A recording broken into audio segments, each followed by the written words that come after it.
Hi guys, my name is Milap Gupta and you are watching me on my YouTube channel English with Milap. दोस्तों, आज का हमारा topic है simple sentences. दोस्तों, यहां पर आप देख सकते हैं सिंपल सेंटेंसेस का चार्ट, जिसमें प्रेजेंट, पास्ट और फ्यूचर तीनों के बारे में बताया गया है। साथ में ये भी देख सकते हैं आप, प्रेजेंट की कैटेगरी 1 और 2 के बारे में भी बात है, पास्ट की कैटेगरी 1 और 2 और सेम फ्यूचर की कैटेगरी 1 और 2 के बारे में भी यहाँ पर बात की गई है। आप इस चार्ट को अपने मोबाइल में रखकर इसका स्क्रीनशॉट लेके बहुत अच्छे से सिंपल सेंटेंसेस को समझ सकते हैं, सीख सकते हैं। चैनल का नाम है इंग्लिश विद मिलाप, जिसको आप तुरंत सब्सक्राइब कर सकते हैं और सभी वीडियोस का आनंद ले सकते हैं। दोस्तों, आज की ये वीडियो जो हमारी है, ये है डे 4, यानी कि डे 1, 2 और 3 की वीडियोस मैं ऑलरेडी बना चुका हूं और हमारे चैनल की प्लेलिस्ट में वो वीडियोस पड़ी हुई हैं। आप जाइए, उन वीडियोस को जरूर देखिए, क्योंकि उन वीडियोस को देखने के बाद आप इस वीडियो से बहुत अच्छे से रिलेट कर पाओगे। ठीक है, तो सबसे पहले यहां पर हम प्रेजेंट की कैटेगरी 1 और 2 के कुछ सेंटेंसेस बनाकर देखेंगे। पास्ट की कैटेगरी 1 और 2 के भी कुछ सेंटेंसेस हैं जो मैं आपको बनाकर दिखाऊंगा, साथ में फ्यूचर की कैटेगरी 1 और 2 को भी। यहां पर आप थोड़ा समझ सकते हैं, प्रेजेंट टेंस ऐसे सेंटेंस जिसमें सब्जेक्ट के द्वारा कोई क्रिया ना हो, सिंपल सेंटेंसेस कहलाते हैं। सब्जेक्ट के द्वारा कोई काम नहीं किया जाता, उसी को बोलते हैं सिंपल सेंटेंसेस। यानी कि अगर मैं आपको बोलता हूं कि रोहन घर पर सोता है, तो रोहन के द्वारा घर पर एक काम किया जा रहा है, सोने का काम।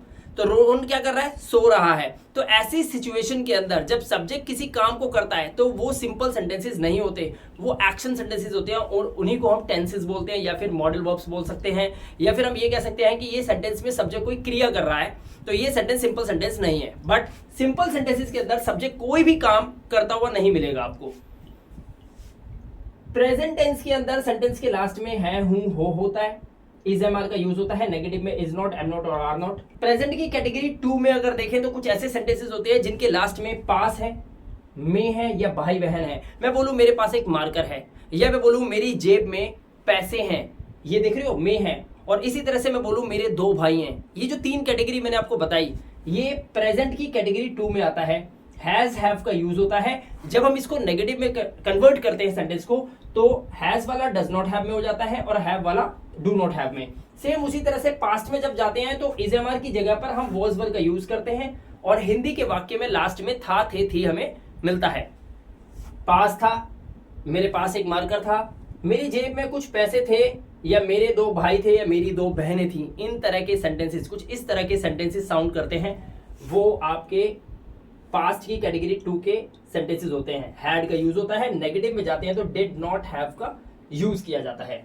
सेम उसी प्रकार से फ्यूचर में कैटेगरी 1 में सेंटेंस के लास्ट में होगा, होगी, होंगे। जैसे मैं घर पर होऊंगा, रोहन एक बहुत अच्छा टीचर होगा, ऐसे सेंटेंसेस विल बी का यूज होता है। नेगेटिव में विल नॉट बी का यूज किया जाता है।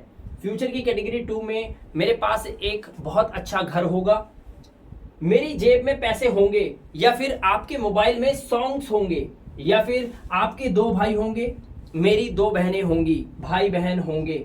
ऐसे सेंटेंसेस विल हैव का यूज किया जाता है।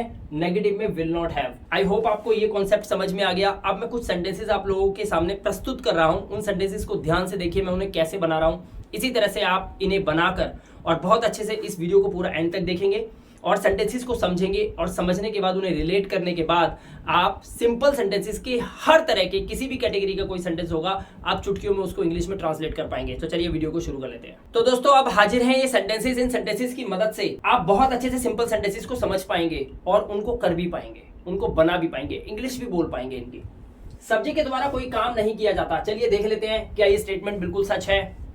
जतिन की 2 बहनें हैं। अब देखो, जतिन जो है उसकी 2 बहनें हैं, लेकिन जतिन के द्वारा किसी काम को करने की बात नहीं हो रही है। तो इस सेंटेंस को इंग्लिश में कैसे बनाएंगे?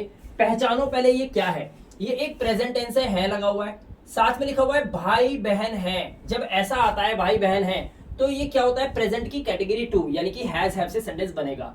अब यहां पर आप इस सेंटेंस को ये भी समझो कि ये फर्स्ट टाइप है, सेकंड है, थर्ड है, फोर्थ है, फिफ्थ है, सिक्स्थ है। मैं कहना ये चाह रहा हूं कि अगर ये अफर्मेटिव सेंटेंस है तो इसको कैसे बनाना है, अगर ये नेगेटिव है तो इसको कैसे बनाना है, अगर ये इंटेरोगेटिव है तो कैसे बनाना है, राइट? WH फैमिली का सेंटेंस तो नहीं है क्या? इसमें why, what, who, which, whose, whom ऐसा कुछ तो नहीं आया हुआ। जतिन की 2 बहनें हैं, सिंपल सेंटेंस है, कैटेगरी 2 का है और फर्स्ट टाइप है, जिसमें कोई नहीं का यूज नहीं किया गया। तो हम कैसे बनाएंगे? जतिन की 2 बहनें हैं, इंग्लिश इसकी बनेगी, पहले हम अपने सब्जेक्ट को लिखेंगे यानी कि जतिन। तो मैंने लिखा जतिन, उसके बाद जतिन की दो बहनें हैं, यानी कि हैज हैव का यूज होगा। तो जतिन एक सिंगुलर है, थर्ड पर्सन सिंगुलर, तो यहाँ पर क्या लगाएंगे, जतिन हैज। जतिन हैज दो बहनें यानी कि टू सिस्टर्स। हम इस तरह से सेंटेंस को बना सकते हैं, Jatin has two sisters, Jatin की दो बहनें हैं, राइट।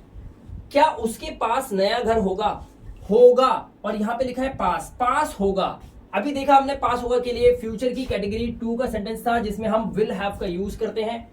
थर्ड टाइप भी है ये, यानी कि क्या सवाल कर रहे हो आप किसी से, तो इसीलिए आपको क्या करना पड़ेगा, विल को सेंटेंस के फ्रंट में रखना है। तो पहले विल निकाल के लाएंगे आप पहले, तो कैसे बनाएंगे, क्या उसके पास नया घर होगा, विल। अब उसके कौन है वो, जो जिसके पास एक नया घर होगा, उसके यानी कि कोई लड़का या लड़की, चलो लड़का मान लेते हैं, तो हम बोलेंगे विल ही हैव, क्या उसके पास होगा, क्या उसके पास होगा क्या नया घर, will he have a new, और फिर हम लिखेंगे हाउस।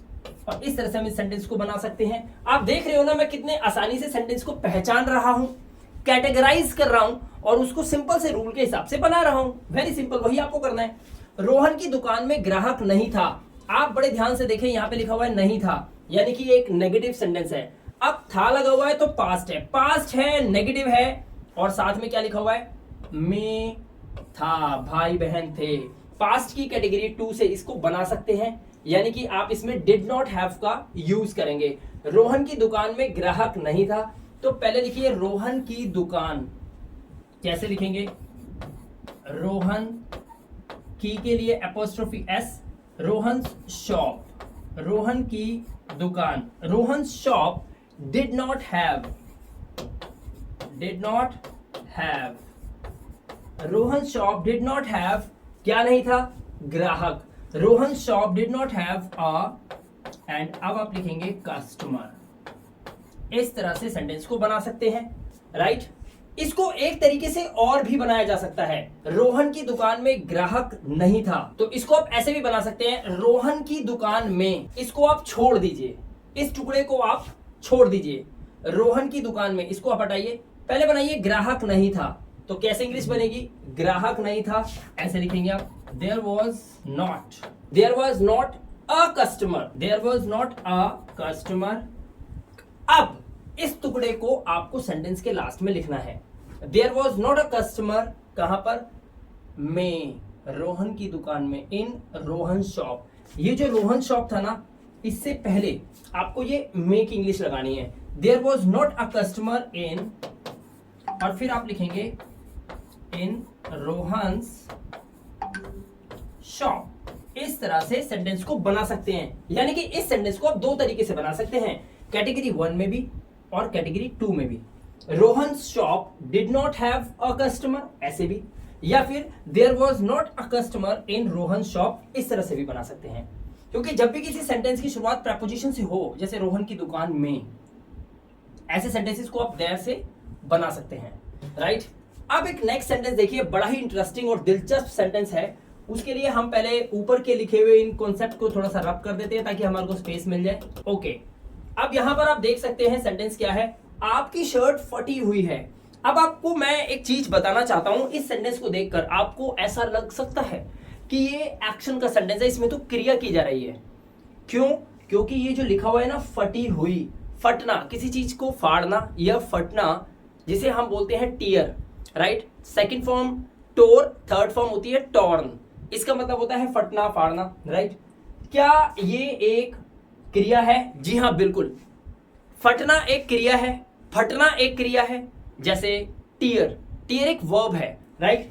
लेकिन यहां पर आपको यह समझना है कि क्या सब्जेक्ट के द्वारा किसी काम को किया जा रहा है, इस फाड़ने के काम को किया जा रहा है या नहीं किया जा रहा, ये मुद्दा है, ध्यान रखना। क्या लिखा है, आपकी शर्ट फटी हुई है। अब फॉर एग्जांपल अगर मेरा ये कोट है और ये यहां से फटा हुआ है, मैं बोल रहा हूं मेरा कोट फटा हुआ है, क्या इसे फाड़ रहा हूं मैं? नहीं फाड़ रहा, ये ऑलरेडी ही फटा हुआ है, इसकी एक अवस्था है जो फटा हुआ है। मैं बोलूं मेरा हाथ टूटा हुआ है, मैं हाथ तोड़ तो नहीं रहा हूं, या कोई आकर मेरा हाथ तो नहीं तोड़ रहा, मैं सिर्फ एक लाइन ही तो बोल रहा हूं, मेरा हाथ टूटा हुआ है। ऐसे सेंटेंसेस, अगर मैं बोलूं कि इसका बटन टूटा हुआ है, पेन की निब टूटी हुई है, तोड़ थोड़ी रहा हूं, टूटी हुई है ऑलरेडी, ऐसे सेंटेंसेस सुनने में, समझने में हमें लग सकता है कि ये एक्शन का सेंटेंस है, इसमें क्रिया हो रही है, बट एक्चुअली क्रिया नहीं हो रही होती। और ये सेंटेंस भी सिंपल सेंटेंस की ही कैटेगरी में आते हैं, लेकिन इन्हें बनाया कैसे जाता है बड़े ध्यान से देखिए। यहां पर में है, भाई बहन है या पास है, कुछ नहीं लिखा हुआ, सिंपल लिखा हुआ है आपकी शर्ट फटी हुई है, यानी कि प्रेजेंट की कैटेगरी 1 से इसको बना सकते हैं। पहले कैसे बनाएंगे, आपकी शर्ट फटी हुई को हटा दो, पहले बनाओ आपकी शर्ट है, तो कैसे लिखेंगे, योर शर्ट इज, आपकी शर्ट है। अब फटी हुई के लिए आप क्या लगाओगे, वर्ब की थर्ड फॉर्म लगाओ, यानी कि आप लिखो टॉर्न, तो सेंटेंस बना योर शर्ट इज टॉर्न, आपकी शर्ट फटी हुई है। अगर आपको बोलना है कि मेरा हाथ टूटा हुआ है, तो आप कैसे बनाओगे, मेरा हाथ पहले लिखोगे माई हैंड, बड़े ध्यान से देखो, माई हैंड टूटा हुआ है, माई हैंड इज। अब टूटा हुआ, तोड़ने की इंग्लिश क्या होती है, ब्रेक, और इसको ब्रेक, ब्रोक, ब्रोकन, ब्रेक की थर्ड फॉर्म लगाओ, ब्रोकन। इसी तरह से फ्रैक्चर, हाथ टूटा हुआ के लिए एक्चुअली फ्रैक्चर वर्ड का यूज होता है, तो फ्रैक्चर्ड कैसे बोलेंगे, माई हैंड इज फ्रैक्चर्ड। आप यहां पर फ्रैक्चर्ड लगा सकते हैं, ब्रोकन लगा सकते हैं, वर्ब की थर्ड फॉर्म, मेरा हाथ टूटा हुआ है, माई हैंड इज फ्रैक्चर्ड। इसमें ये एक सिंपल सेंटेंस क्यों है, क्योंकि इसके अंदर सब्जेक्ट कोई काम नहीं कर रहा है, काम तो ऑलरेडी हुआ पड़ा है, शर्ट फटी हुई पड़ी है, हाथ टूटा हुआ पड़ा है, समझ रहे हो। इसलिए ऐसे सेंटेंस भी हमारे सिंपल सेंटेंस की कैटेगरी में ही आते हैं, पहचानना पड़ेगा आपको, ठीक है। नेक्स्ट सेंटेंस देखिए, क्या घड़े में थोड़ा जल था। अच्छा, थोड़ा जल को इंग्लिश में क्या बोलेंगे, थोड़ा जल था, यानी कि सम वाटर। कंफ्यूज बिल्कुल नहीं होना है, टुकड़े टुकड़े से मैं इंग्लिश को आपको सिखाने की पूरी कोशिश करूंगा, ठीक है। थोड़ा सा इनको रब कर लेते हैं क्योंकि हमने ऑलरेडी लिख लिया है, राइट। तो चलिए आप सेंटेंस को समझते हैं। क्या लिखा है, क्या घड़े में थोड़ा जल था। अब ध्यान से देखो, में था, एक केस तो ये है, अगर में था, भाई बहन थे या पास था आता है, तो हम पास्ट की कैटेगरी 2 में बनाते हैं, यानी कि हैड से। बट यहां पे लगा हुआ है क्या, इसका मतलब है डिड से सेंटेंस बनेगा, तो पहले हम डिड लगा सकते हैं, बिल्कुल लगा सकते हैं। क्या घड़े में, अब किसमें थोड़ा जल था, घड़े में, तो घड़ा सब्जेक्ट है, तो डिड द पॉट, कैसे बनाओगे, डिड द पॉट, और क्वेश्चन जब आप किसी से करते हो तो हैव लगता है अंदर, डिड द पॉट हैव, क्या घड़े में था, क्या था, थोड़ा जल, did the pot have some water. आप ऐसे बना सकते हो, एक तो तरीका ये है जो मैंने आपको बताया, did the pot have some water, एक तरीका तो ये है। अच्छा, मैंने अभी आपको एक चीज बताई थी ना, क्या बताई थी, रोहन की दुकान में, ऐसे ही घड़े में, तो क्या इस सेंटेंस को हम कैटेगरी 1 से भी बना सकते हैं, जी हाँ, वॉज वर्ड से बनाएंगे, देयर का यूज करके। क्या घड़े में थोड़ा जल था, कैसे बनाएंगे, क्योंकि एक सवाल किया जा रहा है, तो पहले बोलोगे वॉज देयर, वॉज देयर क्या था, वॉज देयर थोड़ा जल था, इसकी इंग्लिश बना रहे हैं अभी हम, was there some water, was there some water, was there some water, कहां पर, घड़े में, was there some water in the pot. आप इसको ऐसे भी बना सकते हो, was there some water in the pot, इस तरह से भी बना सकते हैं। तो इस सेंटेंस को आप दो तरीके से कैटेगराइज करके इनकी इंग्लिश बना सकते हो, राइट। होप कि आपको ये कॉन्सेप्ट 5 सेंटेंस बहुत कुछ सिखा के गए होंगे। चलिए अगले 5 सेंटेंसेस और देखिए, वो और भी डीप मीनिंग देंगे, उनका बहुत ही अच्छा मायना होगा, आप उनको बहुत अच्छे से सीख पाएंगे, और उनसे बहुत सारे ऐसे सेंटेंसेस हैं जो आपके रिलेशन में आ जाएंगे, आप उनको बहुत जल्दी जज करके इंग्लिश में ट्रांसलेट कर सकते हो। देखते हैं, ये आपके सामने कुछ सेंटेंसेस हैं, देख सकते हैं। कल रात मेरे पापा सोए हुए थे, वही सेंटेंस, पापा सोने का काम कर नहीं रहे हैं, पापा की अवस्था सोई हुई ही थी, यानी कि ये काम तो हुआ था, वो तो हमने देखा, बस देखा, तो पापा सोए हुए थे, पापा सोने का नाटक नहीं कर रहे थे, पापा सो नहीं रहे थे, या पापा ऐसे ही हमें देख के ऐसे नहीं सोने जा रहे थे, वो सोए ही पड़े हुए थे। ऐसे सेंटेंसेस सिंपल सेंटेंस की ही कैटेगरी में आते हैं। तो कल रात को हटाओ, पहले बनाओ मेरे पापा सोए हुए थे, तो पहले कैसे लिखोगे, माय फादर। और आपको पता है ये कौन सी कैटेगरी का सेंटेंस है, कौन सी कैटेगरी का सेंटेंस है, था लगा हुआ है, यानी कि पास्ट कैटेगरी 1 में ही बना दो इसको, माय फादर वॉज। अब सोए हुए थे के लिए स्लीप नहीं, एक खास वर्ड का यूज किया जाता है, माय फादर वॉज अस्लीप। क्या, माय फादर वॉज अस्लीप, मेरे पापा सोए हुए थे, हो गया। कब सोए हुए थे? कल रात। माई फादर वॉज अस्लीप और फिर आप लिखोगे येस्टरडे नाइट। क्या लिखोगे? Yesterday night. My father was asleep yesterday night. हो गया सेंटेंस। नेक्स्ट, आपकी अगली अंग्रेजी की क्लास कितने बजे होगी? बड़े ध्यान से समझने की जरूरत है। यहां पर सेंटेंस लग रहा है कि पहला है, टाइप पहला है। नहीं नहीं नहीं नहीं, होगी यानी कि फ्यूचर की कैटेगरी 1 विल बी से सेंटेंस को बनाया जा सकता है। यहां पे लिखा हुआ है कितने बजे, इसका मतलब है ये WH फैमिली कितने बजे मतलब व्हाट टाइम। तो कैसे इंग्लिश बनेगी? कितने बजे के लिए पहले आप लिखोगे व्हाट टाइम, W बड़ा बनेगा भाई, ध्यान रखना। What time will. अब विल के बाद आपको क्या करना है? पहले सब्जेक्ट लगाना है। सब्जेक्ट क्या है? आपकी अंग्रेजी, आपकी अगली अंग्रेजी की क्लास, ये आपका सब्जेक्ट है। तो योर नेक्स्ट इंग्लिश क्लास ऐसे लिख सकते हो, what time will your next English class be. क्योंकि विल बी का यूज किया जाता है ना, तो विल अगर आप यहां लगाओगे तो बीच में फिर सब्जेक्ट आता है, सब्जेक्ट के बाद आप बी लगाते हो। और ये मैंने अपनी डे 1, डे 2 और डे 3 की वीडियोस के अंदर कॉन्सेप्ट को पूरे टेबल वाइज समझाया हुआ है, रूल वाइज समझाया हुआ है कि कौन से टाइप में कौन सा रूल यूज होता है। यहां पर 5th टाइप का रूल यूज किया गया है। What time will your next English class be, और लास्ट में लगा दो क्वेश्चन मार्क, राइट। आपकी अगली इंग्लिश की क्लास कितने बजे होगी? What time will your next English class be. चाहो तो यहां पर एट व्हाट टाइम भी लगा सकते हो, at what time will your next English class be. ठीक है। वह मेरे दोस्त का भाई नहीं होगा, सिंपल सी बात है, नहीं होगा। सेंटेंस क्या है? फ्यूचर की कैटेगरी 1 से इसे बनाया जा सकता है। वह मेरे दोस्त का भाई नहीं होगा, वह यानी कि ही के बाद क्या लगाएंगे? Will not be, he will not be, वह नहीं होगा, वह नहीं होगा, क्या नहीं होगा? मेरे दोस्त का भाई, माय दोस्त के लिए क्या लिखते हैं? Friend, my friends brother. ये सेंटेंस बन गया, वह मेरे दोस्त का भाई नहीं होगा, he will not be my friends brother. ठीक है। क्या मेरी जेब में पैसे हैं? अब फिर आ गया मेरी जेब में, आ गया। फिर भी दो तरीके से इसको बना सकते हैं। एक तो आप इसे प्रेजेंट की कैटेगरी 2 में बनाओ, क्या मेरी जेब में पैसे हैं, तो मैं बोलूंगा डज माई पॉकेट हैव, क्या मेरी जेब में है क्या? पैसे। Does my pocket have money, या तो आप ऐसे बना सकते हो इसको, does my pocket have money, या फिर इसको आप बना सकते हैं कैसे? देयर से। अभी बताया था ना, देयर से बना सकते हैं। कैसे? क्या पैसे हैं, तो आप बोलोगे is their money, is their money, क्या पैसे हैं? कहां पर? मेरी जेब में, इन माई पॉकेट। ऐसे बना सकते हो, is their money in my pocket. ये भी सेंटेंस बिल्कुल करेक्ट है। ठीक है। आई होप आपको ये कॉन्सेप्ट जो है ना बहुत आसानी से समझ में आ रहे होंगे। ये वो सेंटेंसेस लेके आया हूं आपके लिए जो अक्सर कंफ्यूज करते हैं स्टूडेंट को, आपको भी कंफ्यूज करेंगे ये।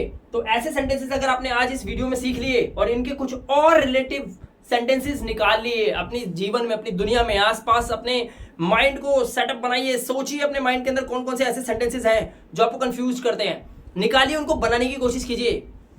इतनी धाकड़ प्रैक्टिस हो जाएगी आपकी सिंपल सेंटेंसेस की कि इनको करने के बाद तो इंग्लिश खुद आपके पीछे पीछे झक मारती हुई आएगी। आप सिर्फ इनको बोलना सीख जाओ, बस यही तो है पूरी ग्रामर, सब कुछ यही है। बस समझने की देरी है कि इंग्लिश की शुरुआत करें कहां से। अरे सिंपल सेंटेंस ही एक ऐसा वे है जहां से इंग्लिश को बोलने की शुरुआत की जा सकती है, वो भी नॉन स्टॉप इंग्लिश बोलोगे आप, अटकोगी भी नहीं कहीं। और फिर कॉन्सेप्ट भी सारे जड़ से, यानी कि रूट इंग्लिश से आपके अगर इंग्लिश क्लियर होगी ना, सब कुछ आपको अच्छे से पता होगा, तो कहीं नहीं फंसोगे आप, बड़ी आसानी से इंग्लिश को समझ पाओगे और समझा भी पाओगे। आपके पापा किसके पास हैं? बड़ा अजीब सा सेंटेंस है ये, इसको तो सेपरेटली बनाते हैं आप लोग। देखिए यहाँ पर क्या लिखा हुआ है, आपके पापा किसके पास हैं। क्या आप इसकी इंग्लिश बना सकते हो? वैसे मैं चाहता तो ये हूं कि इसका आंसर आप लोग मुझे इस वीडियो के कमेंट बॉक्स में लिख कर दें, राइट। और इसका आंसर मैं आपको कहां दूंगा ये भी बता देता हूं, इसी वीडियो के डिस्क्रिप्शन में मैं इसका आंसर भी दूंगा, लिखूंगा आपको। लेकिन कोशिश ये करना कि बिना आंसर देखे आप पहले इसको इंग्लिश में खुद ट्रांसलेट करें और मुझे रिप्लाई करें कमेंट बॉक्स के अंदर कि इसका आंसर आपने क्या दिया, इसको कैसे इंग्लिश में आपने ट्रांसलेट करा, इसको कैसे आपने इंग्लिश में ट्रांसलेट करा। देखिए सेंटेंस बहुत सिंपल है, आपके पापा किसके पास हैं। कैसे बनाओगे इसको, कौन सी कैटेगरी का सेंटेंस है, कैटेगरी 1 या कैटेगरी 2 है? तो प्रेजेंट का, लेकिन कैटेगरी 1 या 2 क्या है आप बताइए और कमेंट करिए, इसका रिप्लाई कीजिए। ठीक है। आज मैंने आपको डे 4 की वीडियो में कुछ सेंटेंसेस बताए हैं जो कि सिंपल सेंटेंसेस के ही हैं और बहुत ही यूनिक है, जो कि अक्सर कंफ्यूज करते हैं हमें कि क्या ये एक्शन सेंटेंसेस तो नहीं है, जैसे सोए हुए, इस तरह के सेंटेंसेस। इन्हें बनाइए, लगातार प्रैक्टिस कीजिए। मैं पूरे विश्वास के साथ कह सकता हूं कि अगर आप हमारे इस चैनल पे लगातार आने वाली ये डे 4 के बाद 5, 6, 7, 8 और लगातार 90 डेज जो वीडियोस आने वाली हैं, इनको देखते रहें, तो बहुत ही जल्द आप इंग्लिश के अपने इस सपने को पूरा कर पाएंगे मेरे साथ, राइट। वीडियो थोड़ा सा भी अच्छा लगा हो तो वीडियो को एक लाइक जरूर दीजिएगा। चैनल पे पहली बार आए हो, चैनल को सब्सक्राइब तुरंत कर लीजिए, ताकि कोई भी आने वाली वीडियो आपसे बिल्कुल भी मिस ना हो। साथ ही आप एक काम और कर सकते हैं कि इस वीडियो को ज्यादा से ज्यादा लोगों तक शेयर कर सकते हैं, अपने सोशल मीडिया में शेयर कर सकते हैं, ताकि उन बच्चों तक भी ये वीडियो पहुंच जाए जो बच्चे बहुत बड़ा सपना लेकर इधर उधर इंस्टीट्यूट्स में जाते हैं इंग्लिश सीखने के लिए, पैसा खर्च करते हैं, लेकिन सीख नहीं पाते, उनका सपना पूरा नहीं हो पाता। मैं मिला गुप्ता, मिलूंगा आपसे नेक्स्ट वीडियो के अंदर। Till then, good bye.